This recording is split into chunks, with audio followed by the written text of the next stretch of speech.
Do you know that feeling when you're doing everything right? You work hard, you show up, and it's still not enough. You're scrolling at night, and someone your age is posting from a rooftop in Bali. And it's not even jealousy you feel. It's the quiet fear that maybe you're going to be doing this forever. That feeling has a name. And more importantly, it has a reason. What I am going to do is tell you the things that the people selling you dreams have a financial incentive not to say. Because the real reason most people never build serious wealth isn't lack of information. You have search engines, you have short-form video platforms, you have access to more financial knowledge than the richest people in history had 50 years ago. The reason is something deeper, something nobody wants to say out loud because it's uncomfortable, and uncomfortable doesn't sell courses. Brutal truth number one, there is no shortcut. The belief in shortcuts isn't the disease. It's a symptom. The real disease is this. Most people are unconsciously trying to escape the discomfort of the process, not the length of the process. If someone told you, work hard and focused for 7 years and you'll be financially free, but then when year 2 comes and it's hard and slow and boring and uncertain, they bail. They look for the new thing, the faster lane.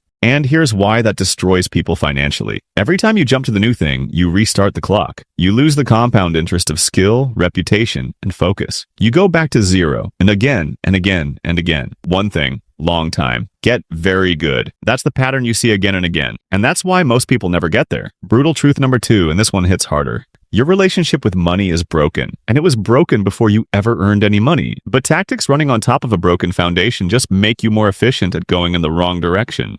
Think about what you absorbed about money growing up. Maybe you learned that wanting money was greedy or shameful or not spiritual. Maybe you watched people with money be cruel or dishonest, and your brain quietly made the association. Money equals bad person. Here's the devastating consequence of all this. Your subconscious will sabotage any conscious effort that conflicts with its programming. That's your identity enforcing its own limits. And if that's true for you, then the work isn't just external, it's internal. It's rewriting what you believe is possible for someone like you.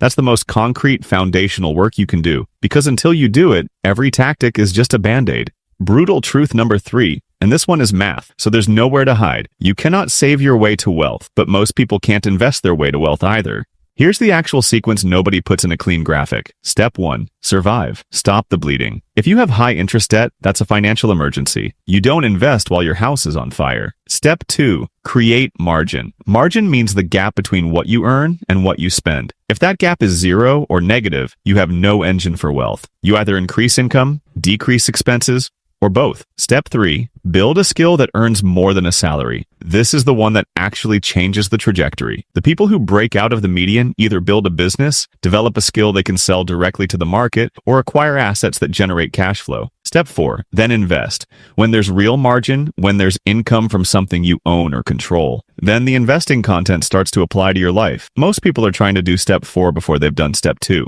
and they feel like failures for not making it work. Brutal truth number 4. The most expensive thing you own is a low ambition routine. Every single day that you move through the same cycle, same job, same passive consumption, same vague plans to do something different someday, you are spending the only currency that doesn't refill: time. The gap between starting at 22 and starting at 32 isn't 10 years of effort. It's potentially millions of dollars in compounding, in money, in skill, in relationships, in reputation. Most people treat time as if they have an infinite supply and money as if it's scarce. The reality is the opposite. Time is the scarce resource. Money can always, in theory, be made again. When you internalize that, you start making different decisions. You become less tolerant of wasted years. You stop waiting to feel ready.